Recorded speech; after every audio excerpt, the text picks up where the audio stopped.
Ladies and gentlemen, welcome back to Ball Watching. Been a hell of a couple days, Justin, since we last chatted. St. Louis is under heat advisory for this is day 3 now, and I believe they just extended this to go the next 3 days, Justin. But I could not think of a better time to have an incredible sponsor with this show as we welcome to the fold. This episode is brought to you by Schlafly Beer. On camera for you all, little in high def audio. I have got in front of me, for everyone not watching us, a summer lager, which is a seasonal brew that Schlafly is doing, and it tastes like summer in a can. It's absolutely wonderful. I'll pause for effect here. I've already broken into these, Justin. This is my first sip. I know exactly what they taste like because the pack they gave me is pretty much out at this point. But we love Schlafly. We've always wanted to work with them on something like this before. So this episode that you're all listening to today is brought to you by Schlafly. Really highly encourage you all, if you haven't ever been to one of their brew pubs, brew houses, or tried their beer. They've been a brewery here, independently owned and operated in St. Louis for more than 34 years now. You're living in a well if you haven't tried Schlafly beer, Justin. But what are your thoughts on this, on your brew? I know you got some different ones than me. Jake, I've got some different ones. You hit me with the heavier one. So it's brand new. The Imperial Passion Fruit Tasmanian IPA. It is 9%. I have purposely not dug into this until this show because I wanted to get everybody just a live look at what this bad boy tastes like. Poured it in a glass. Because I'm an IPA guy. The passion fruit is strong in a good way. This is refreshing, nice and chilled on a hot summer day. The 9%, I can feel it in the first sip. And they told me that. They're like, you can go ahead and let people know this is not something to be messed with. This is one of those like, all right, you just want a casual beer, maybe 2. You're going to be feeling a strong buzz. And this fruit sticks with your mouth. I really like this, Jake. This is good stuff. Justin, Imperial Passion Fruit Tasmanian IPA from Schlafly. Where was this the first half of the season? That's all I gotta say. Dude, I was about to say, I could have used every game that we've watched City, and we'll talk about the different things that frustrate me with this team. I could have used about 6 of these for each of the second halves that we have to watch with these guys, but this is flavorful. I also love, look at the little J's on the front. I'm a big fan of this. They don't skimp on the artwork. I got this one. I also wanted to show off my raspberry Hefeweizen, which if anyone's a Hefeweizen fan, I am, obviously, because I'm a weakling. I don't do the IPAs most of the time, but both of these have hit home base. The raspberries, the real raspberries. By the way, I got a thing against raspberries. They mold too quick. They're so hard to keep fresh. But when you bottom them up in a can, you put them with some booze, it's amazing what happens. And Schlafly has worked some magic. So shout out to Schlafly for sponsoring this episode. And you're gonna see and hear the drinks flowing here tonight. Oh yeah, I'm gonna give this one to get my juices flowing a little bit with that 9%, and then I'm gonna hop into this crisp IPA. Have not had one of these yet, so I'm gonna give you guys a live review of that after I finish my Tasmanian IPA. There we go. Well, Justin, let's crack into the show. And the first thing I wanted to hit on before we get into our injury report and the preview here against Orlando was around the U.S. men's national team. They ended their group play last night in Group D or A. They're in the first of the last group, and they ended with a win. They went 3-0 in the group stage. Nothing I would say too flashy, but against a Haitian side that I thought looked pretty decent, well organized, well drilled.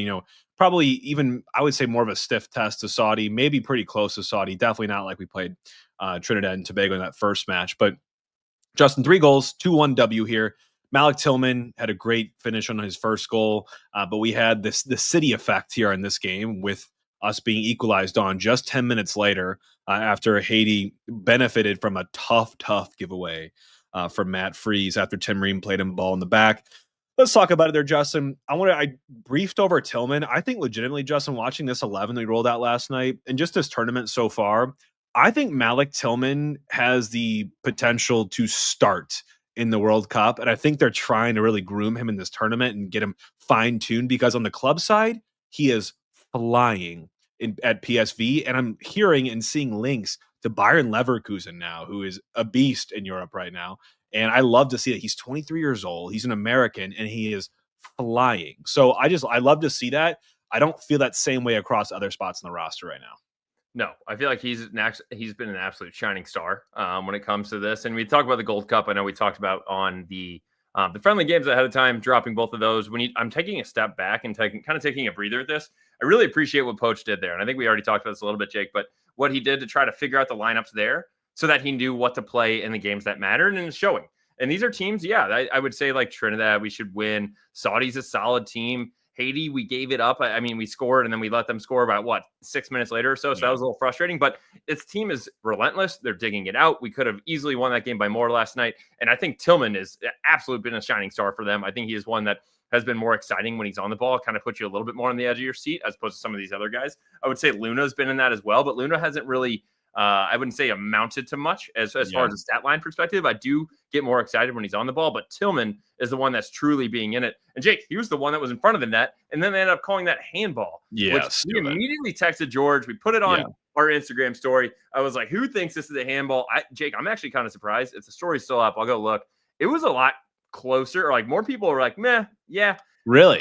Yes. So, Jake, we had a total of 700 votes. We had 200 of them were saying, meh, yeah, that's a handball. So almost, it was 3/4 people said, hell no, that's not a handball. And a fourth of them said yes. Wow, that's a lot tighter than I was expecting there. Because we even got George's blessing, I think, on our take. Yeah. I mean, it was one where it didn't look like he put anything into it. George did say that you can't have a hand forcefully go into it. But obviously, when he had his hands to the side, at first, immediately, Jake, I thought it was in the sleeve, which is not a handball. It looked like it was more where his elbow meets on the inside. What do you like that? Your armpit of your elbow? I think that's where it ultimately hits. So maybe that's why it got called. But to your point, kind of a hot take to just call that flat on the field without turning it. Because then George said, if you call it on the field, it's almost impossible to overturn it. Yeah, it's you set the precedent, and that's why I just want referees to be a lot more conservative on the field for these. You have VAR there to back you up if you need to, but don't go aggressive on that initial call because then you set the precedent for what's going to follow. You have to disprove that, right? So clear and obvious. We did get the game-winning goal, obviously a little bit later on through Ajimang, got his second goal in the tournament. A great lofted through ball from John Tolkien, who was in for Max Arfston in this game, who rounded the keeper, coolly slotted it home. I think this is a game we should have had a lot more goals on. We had 5 big chances we generated. We were offsides a lot, a couple called back goals for us. But I also like the performances from Richards and Ream again. I think they're going to be put to the test probably in this next match coming up on Sunday for us against Costa Rica. So a week between matches here. We get a nice break, and we're going to play Costa Rica in Minneapolis for a quarterfinal. Now, what comes after that is it could be different now. So there's no set bracket for what comes next exactly. But my Justin take is I think they have the quarters in Minneapolis and I believe in Phoenix. And it's either Phoenix or somewhere on the West Coast. And you're right. It's in Glendale. Yeah, Phoenix. Okay, awesome. So Phoenix and Minneapolis are where all the quarterfinals are. So they're co-locating. They're playing 2 matches back to back on those fields in those venues.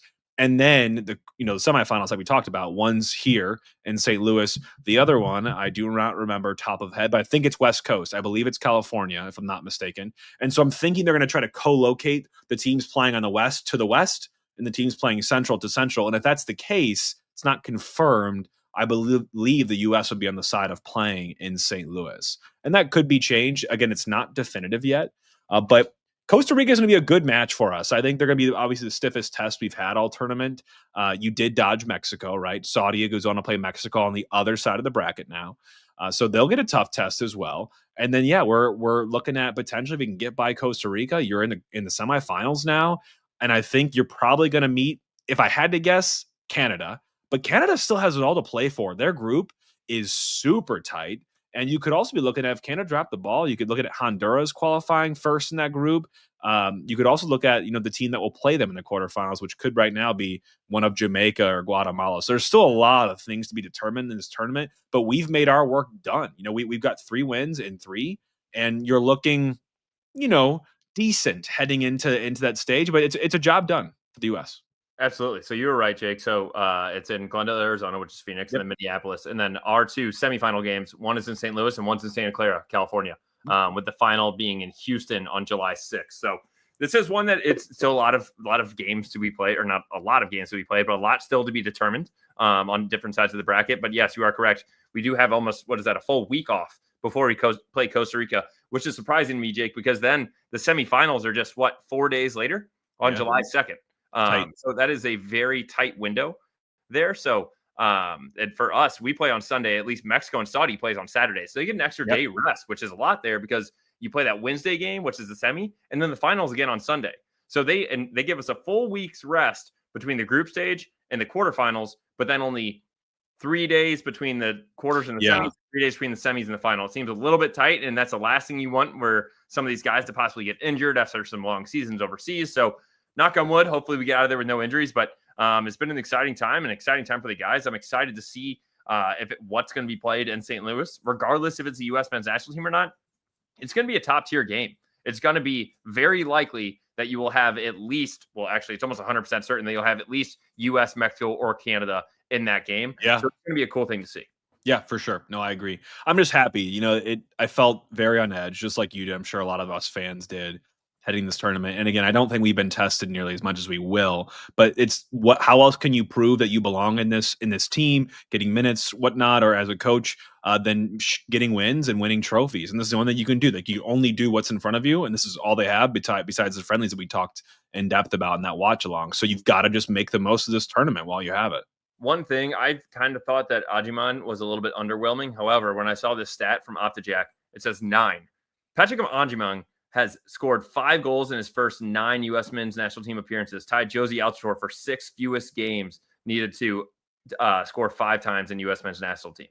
That's a name that you want to be associated with when it comes to the U.S. men's national team in the historic ways. So good for him being able to finish the ball. I have not seen a whole lot, in my opinion, on like a hold-up play or then taking that one-on-one. It's kind of been like a poor man's Klaus. But you know what? If he's ended up putting the ball in the back of the net, I'll take it. Last thing I'll say in this, Justin, I know we've beaten this a little bit, but I will say I heard a good point on a podcast I was listening to about the team. I think a lot of these guys right now, you're not just competing for a spot on the team, but you're competing for a spot in the next camp with the big boys. Because what can a guy like Ajiman do when he's surrounded by Pulisic, Weah, McKennie, Adams, all in the 11? Like, maybe these guys aren't just competing for like a depth position, but a look with the real team, the real guys around you. Because remember, Justin, like, if you and I were dropped into a team and everyone was kind of like us, we'd all probably suck. But if you got dropped in with the national team, you'd still look like you suck, but you look better. I promise you would look better because you have better teammates around you. So I also think that's what these guys are playing for, is can I get a look in with the real team? And I think that you'll see that in September. Yeah. Last thing I want to say on the U.S. men's national team, I know we've talked about it a lot already, but news that came out today, Tim Weah. It's going to be a Nottingham Forest boy. It seems like terms have already agreed upon between the teams. Now it's just personal terms. So I'm sure that's sad for Mr. Weston McKennie, losing his U.S. men's national team friend on Juventus with him. But I mean, it's cool. I appreciate it because I do think that he can really shine on a team like that. And then we're going to be able to see him more in the EPL. So it's just something you get to see a lot more of him. So I think it's an exciting move. You know who we don't get to see a lot of, Justin? Unfortunately, like half our team because of injuries. And that brings us naturally into the Ball Watching STL Injury Report, brought to you by the Schmickens Injury Law Firm. Like I said, unlike the boys in red, an injury, though, off the pitch shouldn't upend your life. Reach out to the Schmickens Injury Law Firm and fight to obtain your fair compensation if you've been injured in a car wreck, trip, fall cases, on the job, what have you. If you or someone you know has been injured at all, give Rob a call at 314-222-4223 to discuss your case. Mention us, Jake and Justin, the Ball Watching boys, sent you, and you'll get a free consultation, and you won't pay unless Rob wins your case. So make sure you give him a call or check him out online at www.hurtinstl.com. Disclaimer, the choice of a lawyer is an important one and should not be based solely on advertisements. Justin, this report, I remember, I think when we got the recap, it was okay. Now we got 10 days off. Literally, these guys had 5 days off, like 5 days off, like no training. The boys did not waste time. Baumgartl got married. Berkey got engaged. I mean, everyone was just making moves during this time, but no one was really getting healthier. Maybe you could make an argument on the Wallum side. Sounds like he'll be available for both matches this week, but no real big movements in and around the injuries. Yeah, I kind of thought, I was like, it seemed like a really nice stretch, but like, if anything, those guys aren't practicing. They would have just been getting healthy anyway, like just training working with the trainers. So, I mean, it did seem like a nice stretch for them to possibly get healthy, but yeah, it seems like Wallum's going to be the only one coming back. Jake, I did want to make a quick comment. One, we're going to be seeing Rob at the pitch tomorrow. So anybody that's at the pitch, we'll be doing our same giveaway. Come up to us, say, I love the pitch, get a free beer from us. You're the first person to say you'll get a free $50 gift card from us. So hang out at the pitch prior to the game. That's where we're hanging out with Rob Schmicken. And then also www.hurtinstl. you pronounced it as hurt in STL, which makes way more sense. I thought it was like, I'm I hurt heard you. STL. And I did it the first time, but you know what, Rob? Maybe we could spin it either way. I think that's awesome. I heard you when you said it, Justin. I'm like, you know what? Maybe I'm wrong. So everyone's second guessing. Hurt in STL.com. I love it. It's a great handle, great partner. We're excited again to have Rob on board for the duration, the rest of the season here. But again, we're not excited about what's happening still with this. Horn, it sounds like, we're reaching the end of June. His loan officially ends. He's already signed with his new club in Austria. So, that he's here. Apparently he did fly back, which I think is crazy, but they're not planning on playing him. Again, he's not part of the future plans. So why would you waste minutes on him?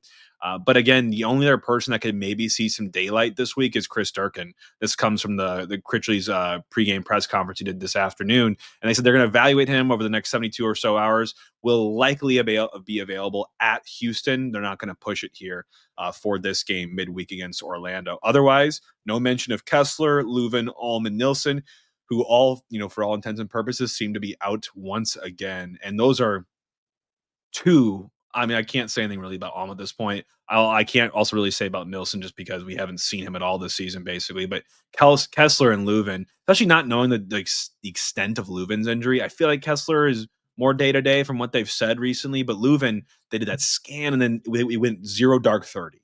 There's been nothing else said in that recently. I worry, obviously, about the worst case. But it's a bummer, man, that you just can't get enough key spinal guys healthy. It's tough. I know you said 0 dark 30, and my ADD brain was also quick shout out for the B2 Bombers being from Missouri. I had no clue that was a thing. Yeah, it's over in like Warrensburg. Yeah. That was pretty cool to learn about. Yep. But Jake, it's one that, Lutz has mentioned it. It's the injury bug. It bites you. I just really wish that some of these weren't so serious. And again, I think obviously these guys are professional athletes. They're only looking to get back on the field. It's not like us, me and you every day where we have to go to a job and then we come home and like, oh yeah, I'll do rehab at home and drink a beer on the podcast and stretch out. Like, no, these guys are focusing on it. So hopefully we can get something turned around here quick because I would really appreciate it. We'll touch on it later, though. Orlando's going to be missing a couple of guys, which is helpful for us. But one last piece of news as well from the Critchley era is that he will be the caretaker manager, as much as I hate that term, for the rest of the season. I wasn't really surprised by that. I kind of just assumed that would be it because it does, like we talked about it. What's the point in like bringing someone in mid-season? Like, one, we'd be rushing it, and that's the last thing Lutz wants to do because this is pretty much his last pick to be able to do this. And then two, what if Critchley's either keeping us steady, and it's like, all right, he's not doing well enough, but we're not going to make playoffs, so why push it? If he's doing great, you're not going to fire him. So if he's doing poorly, we're also not going to make playoffs, and so why push it? So I guess it was just finally the check the box that was officially announced, but not surprised there, and happy for him. And they did say, because I am happy for him, because he's going to be in the talks to be the possible manager next year. I think it's going to take a hell of a lot. We talked about it last year with the Soccer Dad pod guys. Like, hey, what would it have taken for Hackworth to make it? And we kind of thought that he almost got there, and he didn't even get a sniff of it from what I could tell. So, this is going to be a more interesting one, but I'm happy for him. And I'm happy that it probably is a little bit of a weight off of his chest. He probably thought the same thing, but like, hey, this is my team. Let me own it. Let me see what I can do for the second half.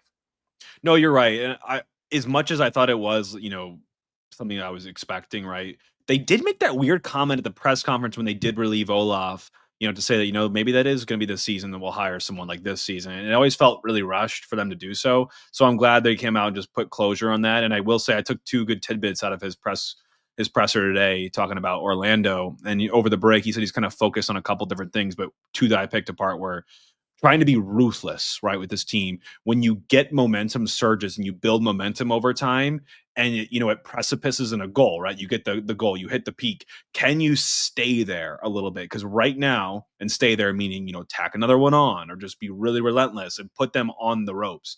Versus what we do right now is we score and then we quickly valley out and we usually concede as well. So I love that he's talking about that. I think that's a really important thing mentally for this team.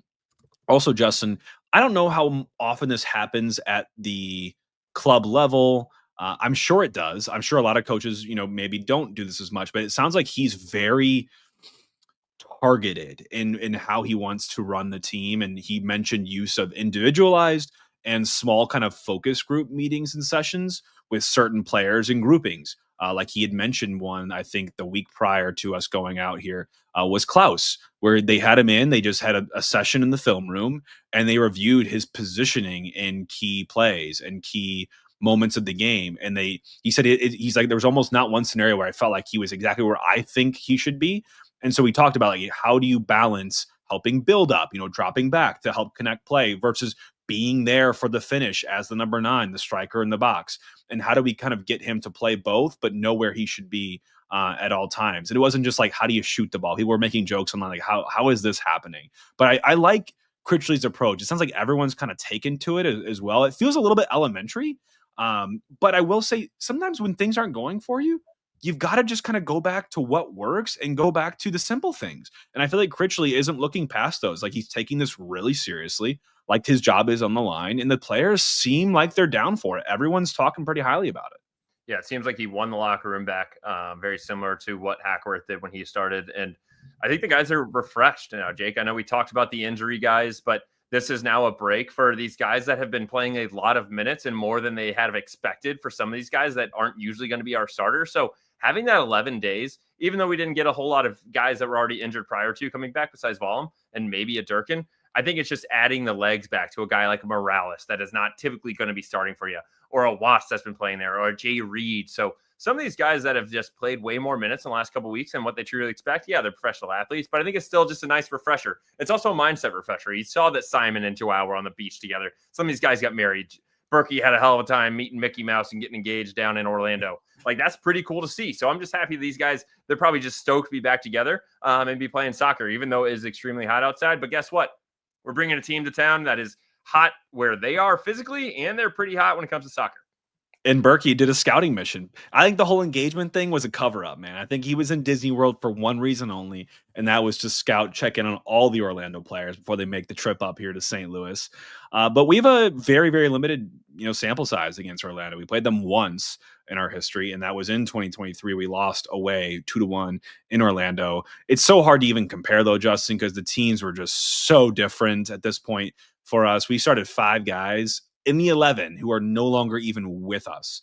Nico, Sam, AZ, Indeed, Nerwinski were those 5. And we subbed on another 3 to be, in that game that are no longer also part of the club, between Thor, Marcanic, and Stroud. So things have really changed, and they've changed a lot for Orlando as well. I mean, they had a solid season, solid campaign last 2024, finished 4th in the East, lost to the eventual MLS Cup contenders in the New York Red Bulls in the conference championship.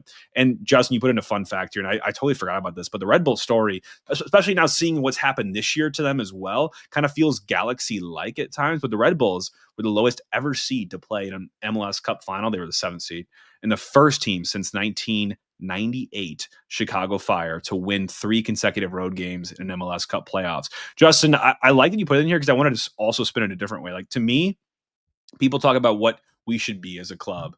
I love what the Red Bulls did last year because, again, the playoffs are hilarious here, the format, because it's basically everyone and their mother just gets let in, and we're not going to make it this year. It's 2 years in a row from what it looks like. But just to get in isn't enough to me. It's what you do there. And you don't have to qualify for 3rd, 2nd, 1st. You don't have to do that. If you just get in there, to me, it starts really what matters in that season. And that's, how do you compete in truly meaningful, very highly competitive quality matches? And the Red Bull made the most of that last year. They went in the 7th seed. I mean, like, that's something that we could do. And I want to see us not just, I guess my goal is not for us to just squeak in, but my goal is not to just make the playoffs. Like, I'm sure that'll be our goal next year. Our sporting goal is make the playoffs like it was this year. But, like, to me, I want to see us compete in the playoffs. I don't want to see us just squeeze in and say, hey, we made the playoffs. Yeah, I would agree with that because, I mean, both of our goals when we started the season, if we go back and listen to it, I 100% know that it was that you need to not just make the playoffs, you need to win a first-round series. And that's a series. That's just not the wild card. That's a first-round series. And that's what we thought would be a successful season, almost like the benchmark for us. So, yeah, it's looking a little bit more bleak. But this Orlando team is strong in 2025. Currently 5th in the East with 30 points, 8-4-6 from win-loss draw, 32 goals for, 6th best. I always struggle with that. In the MLS, 22 goals against. That's 10th best in the MLS with a +10 goal differential, with its 5th best in the MLS. Tongue twisters.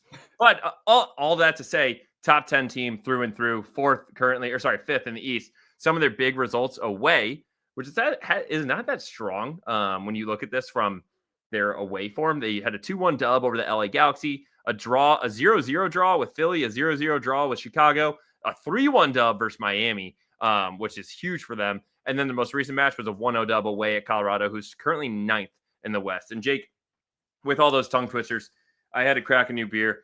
This is the Crisp IPA from Schlafly. So this one is a 7% IPA, and it looks a little bit lighter. I'm going to give it a quick taste. Yeah, I want to hear the reviews here. Ooh. All right. The Tasmanian one was pretty good, but I can only do like 1 or 2 of those, 9%. I'm not kidding. This 7%er tastes more like a 5% beer, and it truly is crisp. It's got a little bit of, I got to look up what kind of, it says hoppy in the front, clean on the finish. And I couldn't agree with that. I agree more with that. The clean finish leaves me very refreshed when this was done. I'm a huge fan of this guy. Hoppy on the front, clean on the finish kind of sounds like Klaus right now. He kind of just like bounces around out there, but guy's been just banging goals. I love that. It's the Klaus beer. Dude, this is another one. I mean, that's what the hoppy on the front's got the hops on the side and the clean on the finish. It was a nice summer day. This crisp IPA is something that I will be drinking the rest of the summer, especially with this heat advisory. Get yours at Schlafly Beer. Justin, I do want to make the comment too on the away.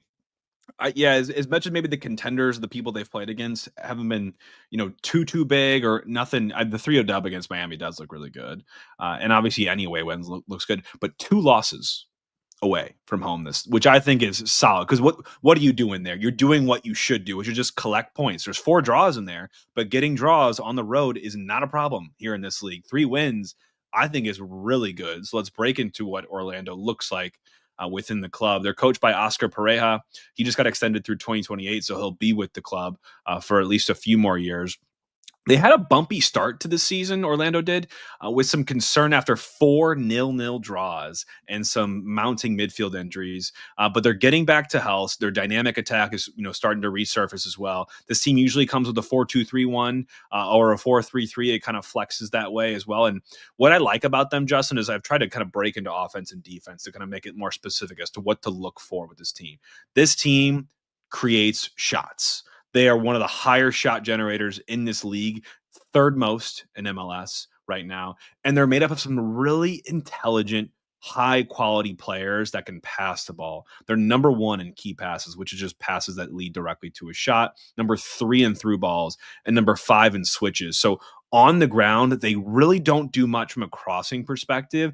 They rely on their quality on the ball to beat you on the dribble through intricate kind of passing play and networking. I'm really, really excited for this game, Justin, because I think this is probably, in my opinion, one, if not top 2, top 3 opponents we've played.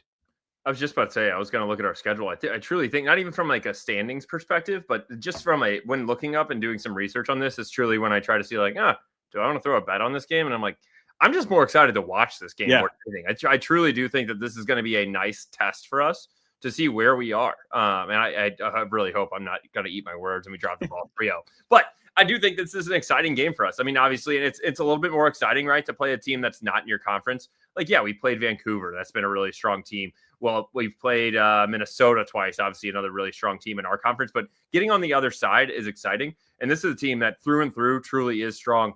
Defensively, 2nd least amount of fouls committed in the MLS as well. Away, like you said, they only have 1 loss in their last 5, 2 L's all season, 8th best away team in the MLS. So this is a team that's going to be strong regardless if they're home or away. And City Park, it's going to be a hot one. I hope that we're all going to be showing out, but we're not going to be going easy because, like we said, yes, they are also on a rest, and so are we. But this is going to be a team that we're going to look to try to truly give a true test for us, and the guys are going to be amped up for it. Yeah, and defensively, it'll help us as well because this is not a team that usually likes to bring the press too high, or at least too frequently. They're one of the lower passes per defensive action teams in this league. And defensively, they're about average when you think about expected goals against in the league, but they're the top 10 highest when you go away from home.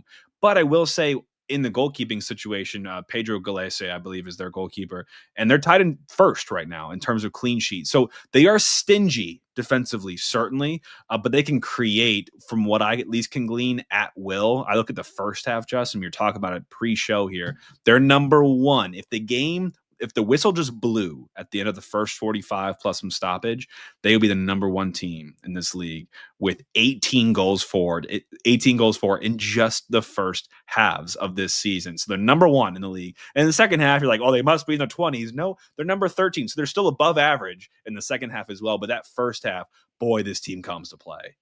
Yeah, I was going to say, Jake, we only have 17 goals total in our season. So they have more goals in the first half, which is not as common in MLS. So of their 32, 18 come in the first half, 14 in the second. That's extremely strong. And this is going to be one that we'll talk about in the keys of the game. You got to contain them early because that's the last thing you want them to do is start to get on a roll. And we're going to be fresh. But if they're fresh and they're on the road and they get one first and early, could be a troublesome afternoon for us. Yeah, you don't want early curtains on a game at home here, but this is a team that can put you to that sword. They've got a really good midfield, really dynamic, especially in the pair of Araujo and Atuesta, who when they can, they dominate possession. They create chances from these two. One's more of a deep lying playmaker. That's Atuesta. And Araujo's more of that box to box, energetic midfielder that can just do the whole 9 yards. Set pieces as well are a thing that they can carry a threat on. Araujo can play a gem, a peach of a free kick or corner kick. And Luis Muriel is an aerial guy that can just get up and challenge for any ball. So those two things I look at as being things that they'll try to want to bring here to Energizer Park and make us pay for. But at the same side, I can also see some weaknesses. And they've had some injuries in the midfield. And I think for a possessing team, what do you do to disrupt them? You press them, you make them give the ball away, you put them under pressure, you breathe down their necks, you stick legs where they shouldn't go, and you just make life hard for them, very difficult for them to build up, more kind of disrupt that rhythm almost. And I also think, transition for us as well. I think with their aggressive shape they'll bring with possessing and looking again to kind of break us down methodically, there will be gaps left behind that we should be able to take advantage of with pacey, smart play and good distribution, which we've done right in that LA Galaxy game. I think is a good blueprint of how we can look to attack in this game as well. Yeah, and I would say you've mentioned two of the guys to look out for, but I'm going to mention two more real quick, Jake, as well. Martin Oeda, he's an attacking midfielder and forward number 10 for them. He has 9 goals and 5 assists in just 15 full 90s, so almost 1 goal contribution per 90 minutes for him. His 9 goals this season already matches his total from his previous 2 seasons combined, where he had 5 goals in 2023, 4 goals in 2024. And then Marko Pazalic, the number 4, he's a forward number 87, new DP signing for them from Rijeka. The best Croatian team in 2025. He has 6 goals and 4 assists and 15 full 90s. So again, another guy that is just a massive contributor for them. He scored 2 goals in their debut and has 7+ goals contributions in 10 matches. I would say you have a nice comment in here. His style, clever movement, strong finisher, link up striker. Wow. Link up striker capable of late runs, fills in the Torres role. So I think this is one with a guy where, yeah, even though he's not going to be playing like your Klaus, your big man up top, he's going to be moving. And when you say clever movements, immediately makes me think of ball watching. And if we're not going to be marking these guys, he's going to be looking for the slip in behind when someone's dribbling and we're keeping eyes on the guy with the ball. He's going to make little hand gestures like, hey, slip me through. So I think we're going to be keeping an eye on him. And that's going to be one that Berkey's going to be tracking as well. Yeah, he specifically for me, I know Ojeda has the numbers and Pasalic does too. I've watched him before. I did make an underdog entry a couple months ago for one of their games, and I had him for the shots on target. He's a really special player. I like watching him a lot. So I'm looking forward again to watching him. We're going to do it quickly here, but Luis Muriel is another name we mentioned, Justin. Colombian DP for them. He's that DP, that striker that holds the play up, links the midfield to attack, kind of like we all see Klaus doing. Like I said before in the set pieces, offers great aerial presence as well. 6 goals, 3 assists, and 14 full 90s this season for him. And I hit pause there because all 3 of those guys across this league are all in the top 20 in terms of producing expected goals so far in this campaign. To have 3 in the top 20, I don't think any other team does, Justin, and we don't have 1 in the top 25. So again, the threat. These are the 3, I'd say, most common names besides the midfield bulldozers you mentioned in Atuesta and Araujo. But believe it or not, they're missing some key players as well. One of them is with the national team, Alex Freeman, who, for what I can see, has cemented the right back spot for the tournament on his own. And again, I'm looking for the name. What's his dad's name, Justin? He was a wide receiver in the NFL. Everyone's talking about it right now because it's a weird case. But again, I love it. Look for him on the pitch. He's right back, number 2, can get up and down for Orlando. He does a great job kind of underlapping and overlapping, just using his pace and athleticism to run the bylines. And he's not doing the same exact thing for the U.S., but again, he's etched his name into that starting spot on the right back. He started every game in the Gold Cup so far. Antonio Freeman is his dad. Yeah. All-pro wide receiver and Super Bowl champion. So this is the guy, you already mentioned it. Like, that's the type of guy we love seeing, that kind of tree that falls down, because it's not often that you're going to see a crossover in sports moving from football into our version of football and soccer. I would say typically it's like, oh, you might have a soccer player, they might go play basketball or something like that. Don't see that crossover very much. So it's very cool for him. And he's been absolutely killing it, Jake. That's a kid that truly I would keep some eyes on, because that is not an easy position for us. And I'm extremely excited to be watching him there. But Jake, they are going to be missing. Also, did you already mention Duncan McGuire? No. Sorry, Duncan McGuire is a big one as well. And the reason that, I was looking up Antonio Freeman's name. He's still with Orlando, but he had a failed transfer to the EPL to Blackburn, if you remember this. And it was such a weird situation, kind of went back and forth. And it was, quote, due to the registration documents not being submitted until after the 11 p.m. transfer deadline. Tough to not be able to go to the EPL for that. He's currently out for them as well, because he's on his second shoulder surgery in 6 months. The first one being on his right shoulder in December. This is on his left. Recovery time is about 3 to 4 months, so could keep him out for the rest of the season. Duncan McGuire is a great guy for them. He had double-digit goals in the last 2 seasons, but he only has 1 goal and 1 assist and just 4 full 90s this season with those shoulder injuries. So it's just been tough for him to try to bounce back. But that's a guy that if you do get him bounce back, and shoulder surgeries, it's not like he's going to come back weaker, like an Achilles or an ACL. He'll be ready to rock and roll once he is there. So this team makes the playoffs and he's ready to be back. It's kind of like a little wild card for them. And fun fact about him, Justin, this is really just honestly for you and I, but I'll say it live in case there's anyone listening that knows him. But Jack Michaels, that is his cousin or second cousin, Duncan McGuire. So Jack Michaels, shout out to you. That's our connection to Duncan McGuire.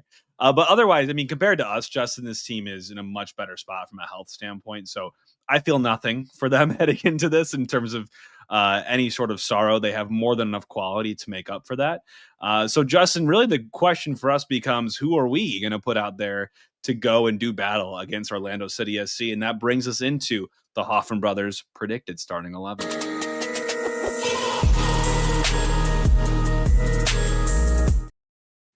Yeah, so Hoffman brothers, dude, they literally, you see their story? The Weather Channel came and did an interview with them about the crazy heat. That is absolutely awesome.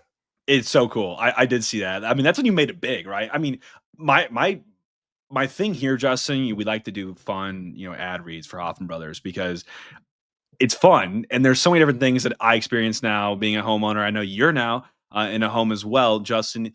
It's just like this week and this last week, the ad writes itself. We are living in a literal hell, in a cauldron right now. If you have any concerns, if that AC is starting to struggle a little bit, and by the way, I wouldn't blame it.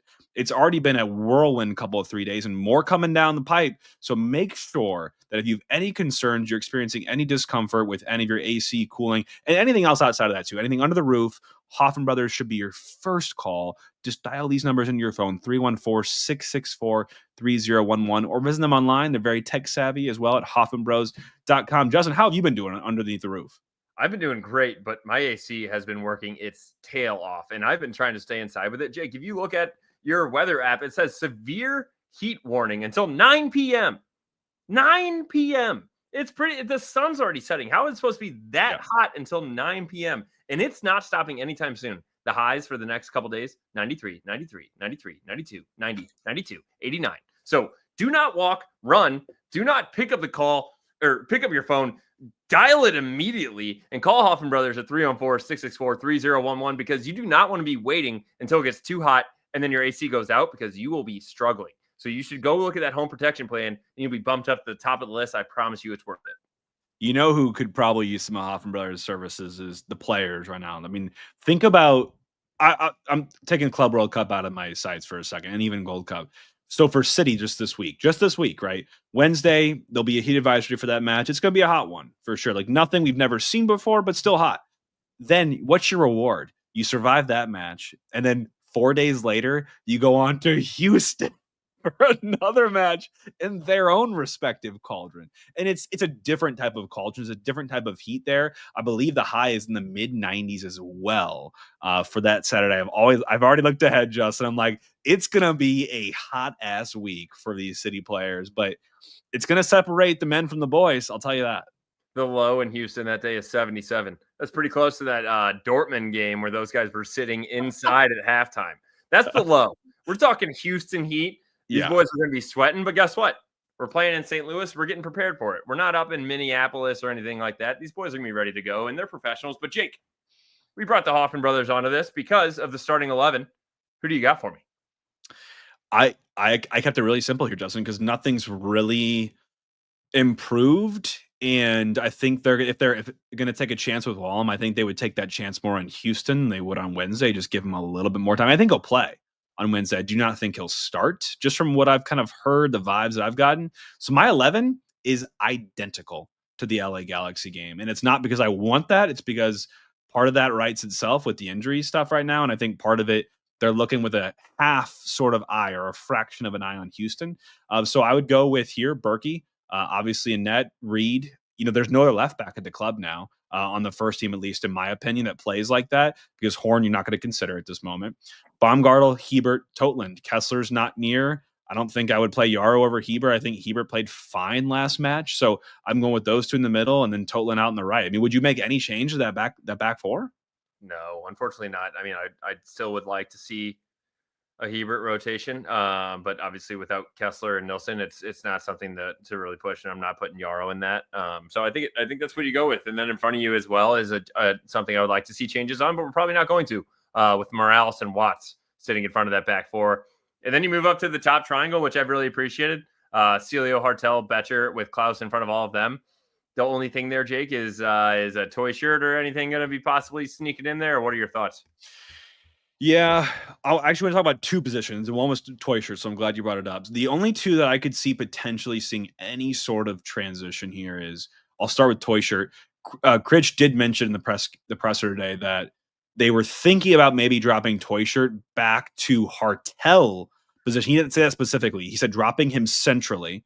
And I think in any case where you do that, you're bringing Hartel back into the holding two to help distribute the ball and connect the midfield and attack, which is kind of back to more where he was playing during Olaf's reign. I don't love it. I get it from a pragmatic point of view. I would be interested to see Toysher in that position. I think we know what Hartel looks like in that other position, kind of dropping a little bit deeper. But Toysher, I think, could actually maybe thrive sitting underneath of Klaus, potentially, and you could still play Betcher out on the wide right there. So that was one. I want to hear your take on that. But two, I also think that caveats into Watts. Obviously in this case, you could see Watts come out probably if you wanted to drop Hartel all the way back there. And secondarily, we've talked about how strong Orlando's midfield is. Is this a time or a day where you consider giving JGR a start, just in terms of the profile and his ability to get physical on some of these guys? Like, that's the only angle I can approach it with. And it isn't just me trying to make something here, Justin, because it's so hard to just say, yeah, same 11 as last game. Yeah, I will say I don't think JGR is going to start. I think that little like chance or whatever he had there is over. I think that they find a little bit more, and I'll actually agree with this. I think you have a higher floor with Watts. Maybe you have a higher ceiling with JGR, but I think you have a higher floor with Watts, and I think you can throw the consistency there. But what I'm doing in the doc real quick, Jake, because I want to get your thoughts, is if we do put toy shirt in front and then Hartel drop back, I've highlighted these guys green. Is that then going to be 8 of our best 11? Would that be? Is that what I know? Mike at Chat City Tactics, that would technically be 8, right? If you think about Berkey, Reed, I wouldn't typically say, but now without Horn, he's pretty much our best back there. Then you got Totland, Hartel, and then you got Celio, Toyshirt, Beshert, and Klaus. So that would be 8 of our best 11, and that's usually where Mike likes to tip those scales. Or hey, when we're 8 of our best 11, I don't think we've lost, have we? I think you're getting a little bit on the Reed one. I still think Wallem is the best left back, but okay. Given what he's doing with Wallem, maybe it has to be Reed there. So I think Reed is the only one I and then Betcher. I don't think Betcher's part of it, but right now he has been a part of it. So again, this best 11 is constantly fluctuating because we never have everyone available. But I think Baumgartel, Justin, is probably in your best 11 right now as well. Yeah, sorry. I meant the highlight Baumgartel. Okay, so then, all right, take Reed out and replace him with Baumgartel. Yeah. And I do think that Hartel, Celio, Toyshirt, Betcher, Klaus is your best 11, because who would you take out if you're going to take Betcher out for a better 11? Yeah, I mean, right now, you're not putting Allman in. Silva is not doing it for me. Ostrak, no. I don't know. I'm just trying to go down the list. I didn't like Toyshirt there either. Yeah. So yeah, I agree with you. So I would take Reed out of the best 11, put Baumgartel in. That's still 8. Yeah, which again, it helps your chances when you've got more of those best 11. It just sucks that our best 11 is just constantly changing. So we made a lot of changes to the lineup here as we went through here, Justin. But the moral of the story is that your hands are pretty much tied. You can get a little bit creative as who you want to put where exactly, and maybe change your game model to adjust for that. So Critch is going to have some fun with this one, but I wouldn't expect too much turnover from the last match. Maybe one, maybe two. I'd be shocked if there was more than two. But Justin, goals, predictions for this game. My biggest goal for this game was to make a team like Orlando earn their chances. We gave LA Galaxy way too much daylight, and some of it they didn't even make us pay for.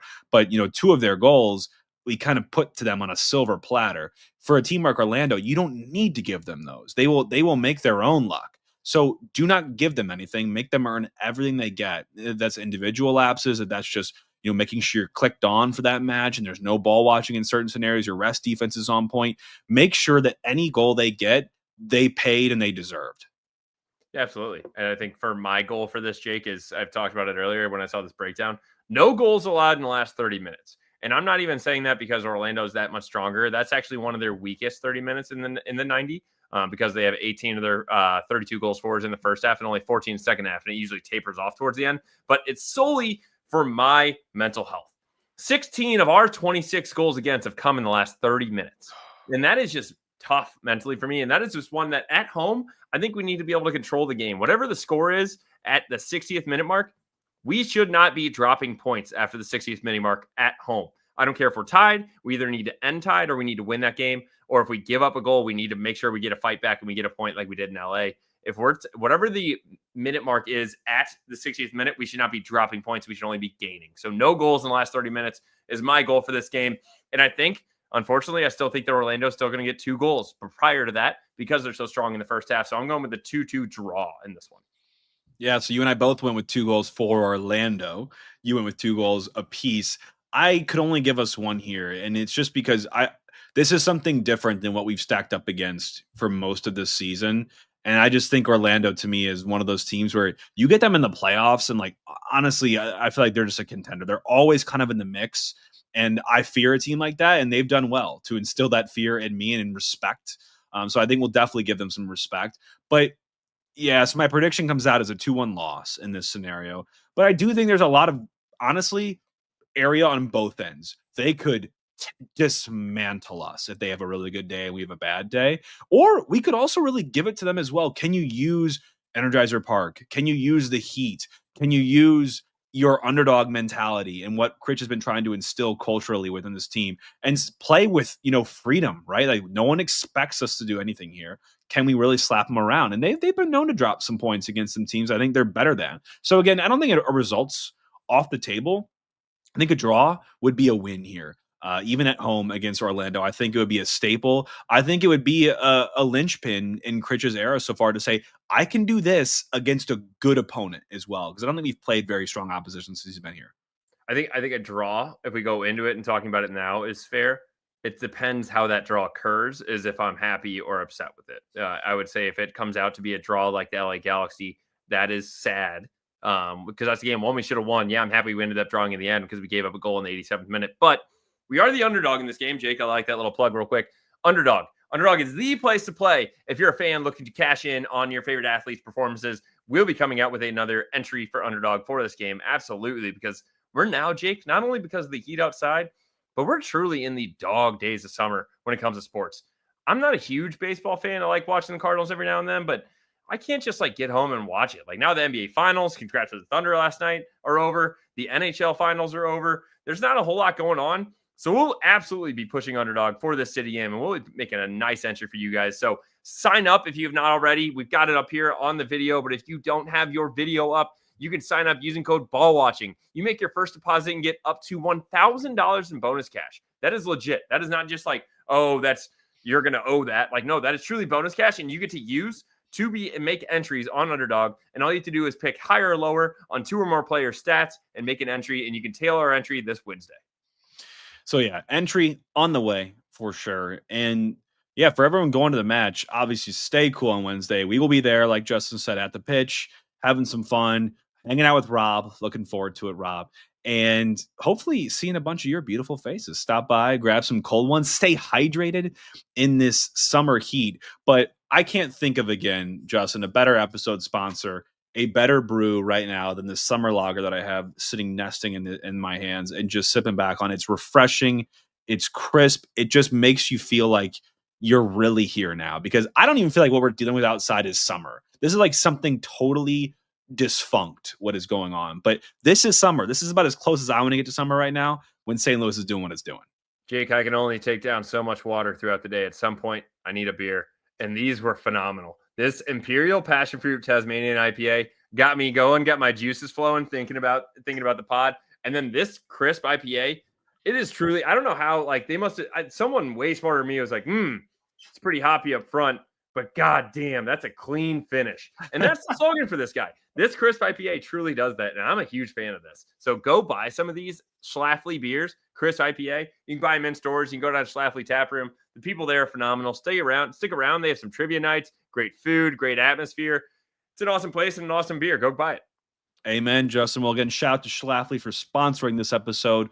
We'll be back with you all again later this week to recap what we see against Orlando and to preview another upcoming match in hell against Houston. It's going to be a hot week for us, for all you fans, and for this team, hoping that Heat lands us some points, which I know we would love to have and get in the bag here. So again, stay cool, St. Louis. Hope everyone is safe, healthy, and about to enjoy some fun footy here on Wednesday night at Energizer Park. And we'll see y'all then. All for City. All for City.